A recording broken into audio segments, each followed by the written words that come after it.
Jornal da Band. Entrevista. 18h14. Hoje conosco, com muita alegria, a nossa querida Salete Romero, presente todas as semanas aqui no Jornal da Band, com suas dicas de trânsito, segurança no trânsito. E hoje, para nossa satisfação, ao vivo, aqui em nossos estúdios. Afinal de contas, a semana importante, Semana Nacional de Segurança no Trânsito. E nada mais, nada menos que bater um papo, conversar com alguém que conhece a matéria, especialista no assunto. E a gente se sente orgulhoso em ter a Salete no nosso time. Salete, boa noite. Boa noite, Paulo. Boa noite, Castor. Que alegria estar aqui com vocês, né? Semana Nacional do Trânsito, mas quantas semanas nós estamos falando sobre segurança no trânsito aqui no Jornal da Band, né? Então, para mim é uma alegria, uma honra ter esse espaço aqui com vocês, né? Então, estou muito feliz hoje de poder conversar aqui, bater um papo com vocês, com os ouvintes. Acho que a autoconfiança também às vezes atrapalha o motorista, né? Porque o motorista é aquele motorista que está habituado, por exemplo, ao mesmo trajeto todos os dias. Então ele conhece o percurso, sabe como é, então ele vai meio que de letra, então vai no celular, vai ouvindo um som, conversando, vai tranquilo. Então essa autoconfiança, o cara que conhece a pista, conhece até o equipamento que ele tem, o carro, ele sabe a velocidade que ele pode imprimir em determinado local, essa autoconfiança também atrapalha. Vamos fazer uma brincadeira com os ouvintes? Ouvintes, você que está nos ouvindo agora, você que está dentro daí do seu carro, mesmo você que já está em casa, né, no seu trabalho, ouvindo aqui o Jornal da Band, você que também, né, utiliza a moto, enfim. O primeiro dia que você pegou um veículo, não estou falando de quando você tirou a habilitação, não é isso. É de quando você pegou o veículo, sozinho, sem ninguém do seu lado. Nesse dia você dava atenção até para trocar de marcha, vamos combinar? Não é mesmo? Agora, tira uma foto desse dia, que é um dia marcante na sua vida, ou porque deu muito ruim, como dizem os motociclistas, né?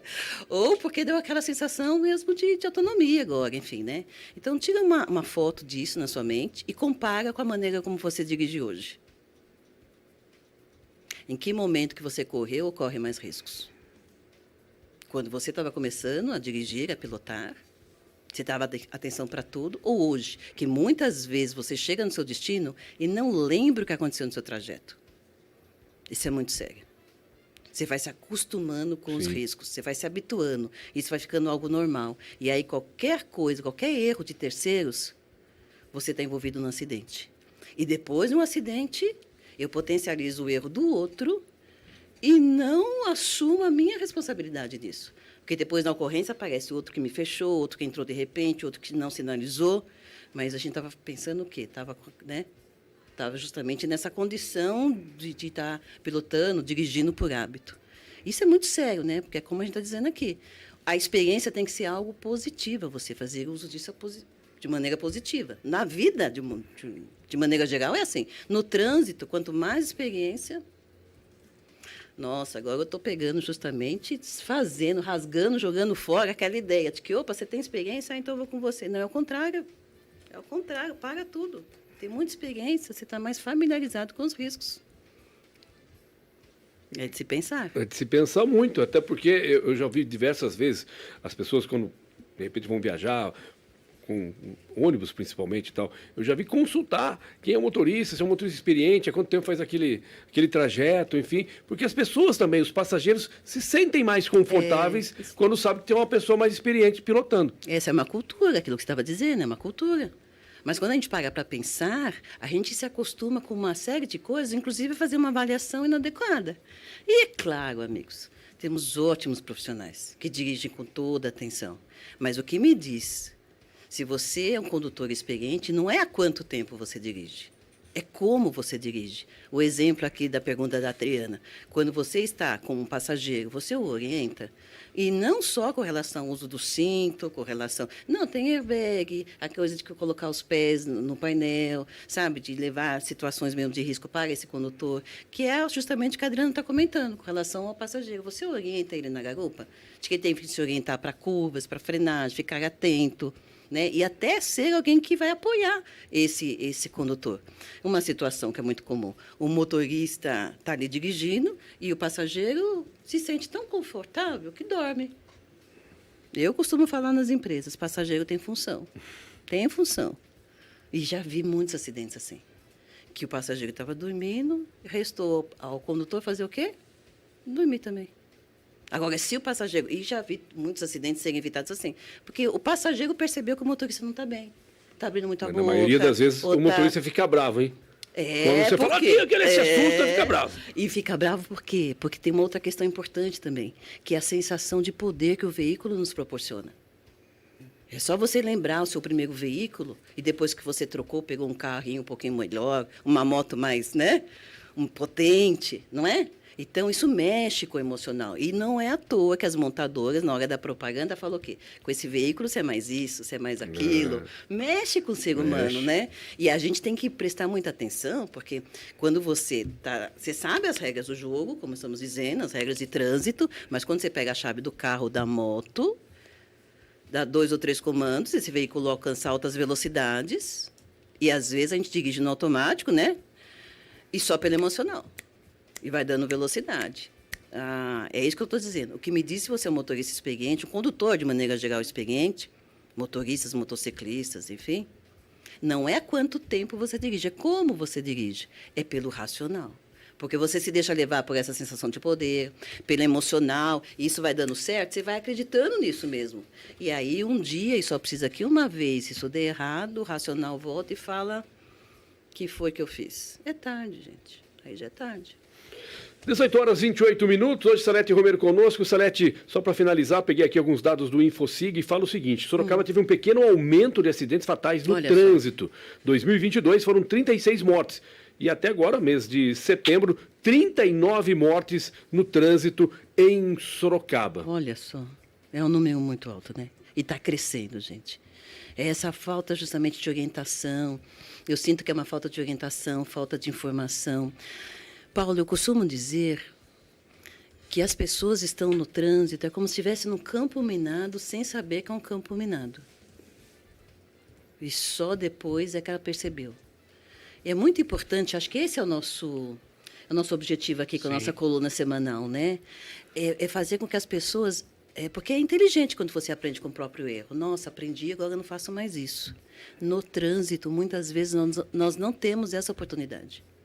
Nós temos que aprender com o erro do outro, nós temos que aprender com uma orientação, com conhecimento, com uma dica, uma sugestão, né? Que é o que a gente propõe aqui na nossa coluna, há tantos anos que nós temos aqui, né? Que essa ideia, que aprenda, porque infelizmente nós temos muitos exemplos para aprender com o erro do outro. Porque esperar aprender com o próprio erro pode ser que a gente não tenha essa oportunidade. Castor, o que mais incomoda no trânsito? O que mais me incomoda no trânsito? Puxa, Paulinho, uma ótima pergunta que você fez, sabe? Às vezes é que assim, eu tenho alguns problemas. O Castor tem alguns problemas, tem alguns tiques, né? Porque eu acabo olhando algumas coisas. Menos, Castor. Não, eu tenho alguns tiques que eu acabo olhando umas coisas que eu não faço, daí eu fico me irrito. Isso aí é um problema que muita gente tem no trânsito, no dia a dia. Por exemplo, você está guiando, você está na faixa da direita, a gente sabe disso, e a pessoa vem e passa você por dentro ainda pela direita. É uma coisa que a gente se irrita bastante. Eu me irrito muito com esse tipo de questão. Por exemplo, tomar uma ultrapassagem pelo lado direito, tá? Mas eu acho que assim, o que mais me irrita no trânsito mesmo Cara, é a luz do freio. Quando eu vejo que o carro da frente não tem luz do freio, o carro tá parando, eu tô aqui vendo no visual. E às vezes eu não consigo enxergar isso também. Eu acho que as pessoas deveriam olhar um pouquinho mais para os seus carros, ter um pouquinho mais de avaliar, mais de carinho com os seus carros, porque você dirige para o outro, você dirige para o próximo. Pelo menos eu tenho essa concepção. Muito aprendendo ouvindo a coluna da Salete aqui também. Olha, eu concordo com você, Castor, principalmente na estrada, né? Porque às vezes está na estrada e de repente se depara ou com uma moto ou com um veículo totalmente apagado. Por isso que a gente não pode chegar ao nosso destino e não lembrar o que aconteceu no trajeto. Porque essa pessoa que está ali com a luz de freio queimada, ou que não sinalizou, ou que freou bruscamente, né, e a gente não percebeu, é a pessoa mais importante. Eu costumo dizer muito isso aqui na nossa coluna. Essa pessoa que teve esse erro, esse equívoco, essa falta de manutenção, falta de cuidado, ou está distraída, né? Um pedestre que se lança, são as pessoas mais importantes da nossa vida, enquanto a gente está trafegando. Se a gente não perceber o erro do outro, esse outro que a gente nunca viu antes pode passar a ser importante o resto da nossa vida. Quer dizer, isso se vida ainda houver depois disso, né? Então, é esse cuidado. Eu costumo dizer também que, para ter um acidente entre eu e o outro, precisa ter a minha contribuição. Essa história de potencializar o erro do outro e minimizar a minha... Não. Se o outro está com a luz de freio queimado, né, incomoda, mas olha que legal que você percebeu. É essa a questão. Eu fico reclamando, criticando que o outro está no celular. Não, que bom que você percebeu que ele está no celular. Ele vai ter problema com qualquer um, com você não. Você já está atento ao movimento dele, que às vezes ele oscila, ele freia bruscamente, né? Ele fica mais devagar no trânsito, atrapalhando, mas você está atento. Agora, se ele errar, você consegue evitar. Agora, se ele está ao celular e você não percebeu, aí é que temos problemas. Aí sim. 18h32, Salete, ó, sempre um prazer tê-la conosco aqui ao vivo nos estúdios da Band, também todas as semanas com as suas dicas importantes de segurança e nessa semana tão especial que é a Semana de Segurança no Trânsito. Muito obrigado. Obrigada a você, Paulo. Obrigada, Castor.